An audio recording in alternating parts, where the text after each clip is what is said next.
Hello students, हम जानते हैं कि राइटिंग आइल्स का सबसे मुश्किल हिस्सा माना जाता है और सैम्पल्स पढ़ना थोड़ा बोरिंग और चैलेंजिंग हो सकता है। इसीलिए हम आपके लिए ये सीरीज़ लेकर आए हैं जहां हम बहुत सारे एसेस को डिस्कस करते हैं, हिंदी में डिस्कस करते हैं ताकि मैक्सिमम लोगों तक पहुंच सकें और आपको आइडियाज़ मिल सके कैसे लिखना है।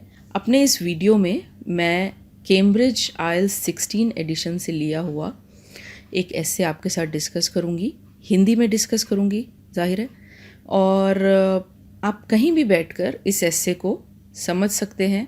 सिर्फ आपको अपने कानों पर अपने हेडफोन्स लगाने हैं। आप हमारी प्लेलिस्ट पे जाकर हमारे बाकी एसेस को भी सुन सकते हैं। ये सीरीज़ हमने निकाली ही है आपकी प्रिपरेशन को ईजी करने के लिए और थोड़ा सा फास्ट करने के लिए। चलिए देखते हैं आज का हमारा एसे क्या है। In the future all cars, buses and trucks will be driverless. The only people traveling inside these vehicles would be passengers. Do you think the advantages of driverless vehicles outweigh the disadvantages? सबसे पहला काम जो हम करते हैं एसे लिखने में, हम देखते हैं कि इसका टाइप क्या है। इस केस में एसे का टाइप एडवांटेजेस और डिसएडवांटेजेस टाइप है। हमसे उन्होंने ये पूछा है कि एडवांटेजेस ज़्यादा भारी हैं या डिसएडवांटेजेस भारी हैं। हम इमीडिएटली एसे की राइटिंग का प्रोसेस शुरू करते हैं। सबसे पहले हम डिसाइड करते हैं कि हमारे एसे का स्ट्रक्चर क्या होगा। जैसे कि आप मेरी स्क्रीन पे देख सकते हैं, इंट्रोडक्शन होती है हर एसे में, फिर बॉडी पैराग्राफ और फिर कॉन्क्लूजन। बॉडी पैराग्राफ को हम इस तरह डिवाइड कर रहे हैं कि एक बॉडी पैराग्राफ में एडवांटेजेस लिख रहे हैं, दूसरे बॉडी पैराग्राफ में डिसएडवांटेजेस लिख रहे हैं और फिर एंड में जाके कॉन्क्लूजन में हम अपना ओपिनियन दे रहे हैं। आप अपने ओपिनियन और कॉन्क्लूजन को दो अलग पैराग्राफ्स बना सकते हैं, पर मैंने इस केस में एक ही पैराग्राफ बनाया है। सबसे पहला काम हम इंट्रोडक्शन लिख के रखते हैं, राइट। मैं आपको एसे राइटिंग का पूरा प्रोसेस भी यहाँ समझाने वाली हूँ। Progress in science and technology has been the cornerstone of the rapid modernisation in the transport sector. One of the most revolutionary has been the introduction of driverless automobiles. It is often seen as the option to replace all the current vehicles. It is crucial to analyze the merits and demerits before reaching a final verdict on whether it is more advantageous or disadvantageous. So, अब देखिए, इस पूरे session में मैं आपको कई good words बताऊंगी जो कि आपके एसे राइटिंग को बहुत एनहांस कर सकते हैं। Progress in science and technology has been the cornerstone of the rapid modernisation in the transport sector. यहाँ मैंने ये बात कही है कि साइंस और टेक्नोलॉजी में जो प्रोग्रेस हुई है वो कॉर्नर स्टोन है। कॉर्नर स्टोन का मतलब होता है आधारशिला, कोई चीज़ जो बहुत इम्पॉर्टेंट हो रैपिड मॉडर्नाइजेशन के लिए। रैपिड मॉडर्नाइजेशन माने जो तेज़ी से एक मॉडर्नाइजेशन आ रही है ट्रांसपोर्ट सेक्टर में। फिर एक सेमीकोलन का यूज़ किया है। आप हमारे ग्रामर की क्लासेस को ज्वाइन कर सकते हैं कि कहाँ कौन सी पंक्चुएशन लगेगी और बाकी ग्रामर के रूल्स क्या हैं। मैं आपको यहाँ एक बहुत इंपॉर्टेंट बात बता दूँ, आइल्स क्लियर करने के लिए आपकी ग्रामर का बेसिक्स का ठीक होना बहुत ज़रूरी है। One of the most revolutionary has been the introduction of driverless automobiles. सबसे ज़्यादा जो रेवोल्यूशनरी चेंज आया है वो है, रेवोल्यूशनरी का मतलब होता है क्रांतिकारी, यानी कि जो सबसे बड़ा चेंज आया है वो है रिसेंटली जो ड्राइवरलेस ऑटोमोबाइल्स का इंट्रोडक्शन हुआ है। It is often seen as the option to replace all the current vehicles. देखिए यहाँ मैंने पैसिव का यूज़ किया है। यहाँ देखा, आपको एक्टिव पैसिव वॉइस का पता होगा, इसको अक्सर देखा जाता है एक रिप्लेसमेंट की तरह। करंट व्हीकल्स माने जो आज सबसे ज़्यादा यूज़ होने वाले व्हीकल्स हैं। It is crucial to analyze the merits and demerits before reaching the final verdict. देखिए मेरी ये क्लोजिंग स्टेटमेंट है इंट्रोडक्शन की, आप इसे याद भी कर सकते हैं और इसे इस तरह के हर एसे में इसका यूज़ कर सकते हैं। यहाँ मैंने ये लिखा है कि बहुत ज़रूरी है कि हम मेरिट्स एंड डीमेरिट्स, एडवांटेजेस और डिसएडवांटेजेस, इन वर्ड्स को मैंने रिप्लेस किया है क्योंकि मैं उसे बार बार यूज़ नहीं करना चाहती। Before reaching a final verdict, final verdict पे पहुँचने से पहले कि ये ज़्यादा इसके एडवांटेजेस हैं या डिसएडवांटेजेस हैं। अब हमारा नेक्स्ट स्टेप क्या होता है? हमने इंट्रोडक्शन लिख ली, एसे को हमने अच्छी तरह समझ लिया कि हमें किस तरह का एसे लिखना है। अब हमारा नेक्स्ट काम है कि हम एक शीट पे प्लानिंग करते हैं। प्लानिंग, जैसा कि मैं हमेशा कहती हूँ, एक बहुत इंपॉर्टेंट स्टेप है। ये स्टेप डिसाइड कर देता है कि आपका एस्से कैसा लिखा जाएगा।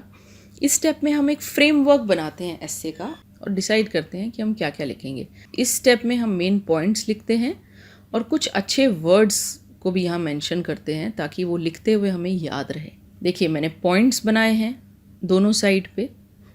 एक तरफ हेल्प फॉर नॉन ड्राइवर्स, मैं इसे आगे एक्सप्लेन करूँगी। फिर मुझे एक वर्ड आया बून, मैंने वो लिख दिया। फिर नेक्स्ट स्टेप मैंने लिखा है ट्रैफिक मैनेजमेंट। फिर एक वर्ड याद आया अबाइड, कैसे यूज़ होगा आपको आगे पता लग जाएगा। और फिर मैंने लिखा है हाई एंड टेक्नोलॉजी। इसी तरह डिसएडवांटेजेस को मैंने मेंशन किया है, डिटेल में हम आगे डिस्कस करेंगे। Risks, accidents, new technology, not much data and very costly. ये मुझे इसके डिसएडवांटेजेस एकदम से ध्यान आए तो मैंने उन्हें लिख दिया। अब इन्हीं पॉइंट्स पे मैं अपना ऐसे डेवलप करूँगी। देखिए मैंने इसे कैसे लिखा है। मैंने BP1 और BP2 को दोनों को आपके सामने स्क्रीन पे लिखा है। पहले हम लिखते हैं बॉडी पैराग्राफ 1 जिसमें एडवांटेजेस मेंशन करते हैं। फिर हम लिखते हैं बॉडी पैराग्राफ 2 जिसमें हम डिसएडवांटेजेस मेंशन करते हैं। सबसे पहले एडवांटेजेस को देखते हैं। Firstly, it is a high-end technology and can prove to be a boon for people who cannot drive. For example, I know a few senior citizens that are dependent on drivers if they have to go somewhere. These people, I believe, can benefit from this innovation. Furthermore, since the driving operations are automated, there is a better chance that these vehicles will abide by the traffic rules. As a result, it seems this innovation can help control road accidents and manage traffic better. देखिए, जो सिर्फ यहाँ पर एस्से को एक बार देखने समझने आए हैं वो यहाँ से आगे मूव भी कर सकते हैं। मैं अब इस पैराग्राफ को थोड़ा डिटेल में समझाऊंगी उनके लिए जिनको इस डिस्क्रिप्शन की ज़रूरत है। Firstly, it's a high end technology. सबसे पहली बात है कि ये एक हाई एंड टेक्नोलॉजी होती है। हाई एंड टेक्नोलॉजी किसे कहते हैं? हाई एंड टेक्नोलॉजी का मतलब होता है एक प्रैक्टिकल यूज़ की एडवांस्ड साइंटिफिक नॉलेज जो नॉर्मली कंप्यूटर्स और इलेक्ट्रॉनिक्स से रिलेटेड होती है। And can prove to be a boon. Boon का मतलब होता है एक blessing for people who can not drive. बहुत से लोग हैं जो ड्राइव नहीं कर सकते, उनके लिए शायद ये एक अच्छा इंट्रोडक्शन होगा। फॉर एग्जाम्पल, देखिए मैं आपको एक चीज़ यहाँ समझा देती हूँ कि अगर कोई ऐसा टॉपिक आता है जो हाईली टेक्निकल है और आपको पता नहीं है कि उसकी क्या डिटेल्स हैं, तो आप अपनी नॉलेज से एक सरफेस लेवल डिटेल उसकी लिख सकते हैं। आइल्स आपकी मेनली इंग्लिश को चेक करता है, आपको टॉपिक से नहीं हटना, लेकिन आपको जो जानकारी है आप अपने शब्दों में अच्छी इंग्लिश यूज़ करके जितनी आपको आती है उसको यहाँ प्रेजेंट करोगे। Okay, I know a few senior citizens that are dependent on drivers. ये मैंने अपने आसपास देखा है। If they have to go somewhere, बहुत सारे सीनियर सिटीजन्स होते हैं जिनको ड्राइवर पे जो डिपेंड करते हैं, जो ड्राइव नहीं कर सकते।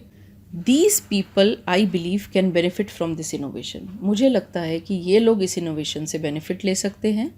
इनोवेशन माने, इनोवेशन का मतलब होता है कुछ नया इजाद जो हुआ है। फर्दर मोर, मैंने इस बॉडी पैराग्राफ की शुरुआत की फर्स्टली से। मैंने एक रीज़न दिया, उसको मैंने एग्जाम्पल से जस्टिफाई किया, उसके बाद मैंने उसका बेनिफिट दिया या उस आइडिया को और डेवलप किया। बहुत ज़्यादा लिखने की हमें ज़रूरत नहीं है, हमारे पास टाइम लिमिटेड होता है। 270, 280, 290 words are more than enough. आगे हम लिखते हैं furthermore, since the driving operations are automated. Furthermore से मैंने ये इंडिकेशन दिया रीडर को कि मैं एक और रीज़न देने वाली हूँ। ये वर्ड्स हम अपने क्लासेस में सिखाते हैं। Since the driving operations are automated, automated मतलब ऑटोमेटिकली सब चीज़ चलता है। Since the driving operations are automated, ये एक डिपेंडेंट क्लॉज है। There is a better chance that these vehicles will abide by the traffic rules. ज़्यादा चांस है कि ये व्हीकल्स ट्रैफिक रूल्स को अबाइड करेंगे। ह्यूमन एरर्स के चांसेस कम हो जाते हैं, यहाँ मैं ये बात करना चाहती हूँ। ये कॉम्प्लेक्स स्टेटमेंट बनी है। यहाँ हम कह सकते हैं कि आइल्स की राइटिंग में कॉम्प्लेक्स स्टेटमेंट्स आपको अच्छा बैंड स्कोर करने में मदद करती हैं। आप हमारी वेबसाइट पे जाकर हमारे सैम्पल्स चेक कर सकते हैं। हमारी वेबसाइट पे आइल्स के राइटिंग सैम्पल्स हैं, बहुत सारे सैम्पल्स हैं और स्पीकिंग के सैम्पल्स भी हैं। आप सर्च बॉक्स में अपने सर्च क्राइटेरिया को एंटर कीजिए, सर्च कीजिए, आपके सामने वो सब ऑप्शंस आ जाएंगे या वो सब सैम्पल्स आ जाएंगे जो आपके सर्च क्राइटेरिया को मीट करते हैं। सो As a result, it seems this innovation can help control road accidents and manage traffic better. So यहाँ as a result माने इन सभी वजहों की वजह से ऐसा लगता है, it seems, अभी इसके बहुत ज़्यादा डेटा अवेलेबल नहीं है, इसीलिए मैंने यहाँ यूज़ किया है seems. यह इनोवेशन जो है वो रोड एक्सीडेंट्स में कमी कर सकता है और ट्रैफिक मैनेजमेंट को भी बेटर कर सकता है, क्योंकि ऑटोमेटेड है, ह्यूमन एरर के चांसेस नहीं हैं. आप यहाँ पर ये मेंशन कर सकते हैं कि ह्यूमन एरर के चांसेस कम है. अब हम बॉडी पैराग्राफ 2 पे आते हैं. मैं इसको आपको बहुत ज़्यादा एक्सप्लेन नहीं करूँगी, एक बार मैं पढ़ देती हूँ. However, like every new development, self driving automobiles might have some demerits and pose some risks. First and foremost, these vehicles are in limited use today, yet there has been news of several accidents. This technology is still in nascent phase and more work is required to take it to a stage where it can prove to be of considerable help to humanity. Not just this, but since it is a high-end technology, it costs massively right now. As a result, such vehicles are out of reach for most in this world. Rich people can only have benefits. This factor raises many questions on the worth of investing money or energy in such mechanization. One of the most significant drawbacks of adopting this technology is that it may lead to massive job losses. So यहाँ इस paragraph में मैंने demerits लिखे हैं, disadvantages लिखे हैं, और क्योंकि अभी इसका बहुत ज़्यादा डेटा अवेलेबल नहीं है तो मैंने अक्सर सीम्स या माइट जैसे वर्ड का यूज़ किया है. तो उसमें मैंने फर्स्ट एंड फॉरमोस्ट से सेंटेंस यूज़ किया है. मेरे इश्यूज़ इसमें यही हैं कि ये एक्सीडेंट प्रोन हो सकता है. कुछ एक्सीडेंट्स रिपोर्ट हुए हैं अभी. नेसेंट फेज का मतलब है शुरुआती दौर. अभी इसके बारे में और काम होना बाकी है, तभी ये considerable help to humanity prove होगा. कंसिडरेबल मतलब काफ़ी, ह्यूमैनिटी माने इंसानियत, यानी इंसानों के लिए हेल्पफुल प्रूव होगा. हाई एंड टेक्नोलॉजी का मतलब मैं पहले ही डिस्क्राइब कर चुकी हूँ. और फिर मैंने लिखा है कि ये बहुत कॉस्टली हो सकता है, तो अधिकतर लोग इसे यूज़ ही नहीं कर सकते. और फिर मैंने लिखा है कि एक जॉब लॉस हो सकती है काफ़ी ज़्यादा. जितनी ज़्यादा ऑटोमेशन होती है उससे जॉब लॉसेस होते हैं. तो यहाँ मैंने इन पॉइंट्स को डिटेल में लिखा है. एक आध पॉइंट मैंने शॉर्ट में लिखा है, जो आखिरी पॉइंट है लॉस इन जॉब अपॉर्चुनिटीज़ के बारे में. सो आप इसको पढ़ सकते हैं एक बार पॉज करके. इसके अलावा अगर आप अपने राइटिंग्स असेस करवाना चाहते हैं तो आप हमें कॉल कर सकते हैं. अगर आप स्पीकिंग प्रैक्टिस करना चाहते हैं तो हमें कॉल कर सकते हैं. हमारे मॉक टेस्ट को भी आप अटेंड कर सकते हैं. मेरा एस्से लगभग पूरा हो गया है, अब बस कॉन्क्लूजन लिखना बचा है. आपने देखा होगा कि एस्से वेल कनेक्टेड है, लेक्सिकल रिसोर्सेज की कोई कमी नहीं है, ग्रामर के स्ट्रक्चर्स में वैरायटी है. मैंने एस्से लिखा है, एग्जाम्पल दिया है जहाँ ज़रूरी था, और अपनी बात को कन्विंसिंगली जस्टिफाई करने की कोशिश मैंने की है. और आगे मैं फिर अपना ओपिनियन जो शेयर करूँगी वो कन्विंसिंग लगेगा. कॉन्क्लूजन पे आते हैं हम. Finally, even though there are numerous benefits of driverless or robotic cars, the world probably does not require these much as there are higher priorities. तो यहाँ मैंने बस यही लिखा है कि ड्राइवरलेस कार्स पे हम बहुत अधिक अपना जो है फंड्स एंड एनर्जी इन्वेस्ट करें. उससे बेटर है कि हम अपनी दूसरी और प्रॉब्लम्स को देखें, क्योंकि ये इतना भी इम्पॉर्टेंट नहीं है. ड्राइवरलेस कार्स को ही रोबोटिक कार्स कहा जाता है, जो मैंने यहाँ पे मेंशन किया है. लास्ट में फिर मैंने लिखा है, moreover the demerits can be consequential and steps to popularise this technology must be taken with extreme care. जैसे मैंने ऊपर मेंशन किया है कि एक्सीडेंट प्रोन हो सकता है, तो डीमेरिट्स कॉन्सिक्वेंशियल हो सकती हैं, ये बात मैंने लिखी है. कॉन्सिक्वेंशियल का मतलब होता है कि इसके जो रिजल्ट्स हैं वो बहुत इम्पैक्टफुल हो सकते हैं. And steps to popularise this technology must be taken with extreme care. और इस टेक्नोलॉजी को पॉपुलराइज करने के लिए जो भी स्टेप्स हमें लेने हैं वो बहुत ही ध्यान से लेने चाहिए. This is all. I hope आप इस एस्से को जब सुनेंगे तो आपको पढ़ने से ज़्यादा यूज़फुल प्रूव होगा. आपने कुछ नए वर्ड सीखे होंगे, उनका नोट बनाइए, वो आपको किसी और एस्से में भी काम आएंगे. अगर आपको लगता है कि हम कुछ और मटेरियल लेकर, कंटेंट लेकर अपने चैनल पर आएँ तो प्लीज़ हमें मैसेज कीजिए, नहीं तो कमेंट सेक्शन में अपने कमेंट्स प्लीज़ लिखिए. अगर आपको ये लगता है कि हमारे काम में इम्प्रूवमेंट हो सकती है तो आप प्लीज़ उसको भी मेंशन कीजिए. Thank you.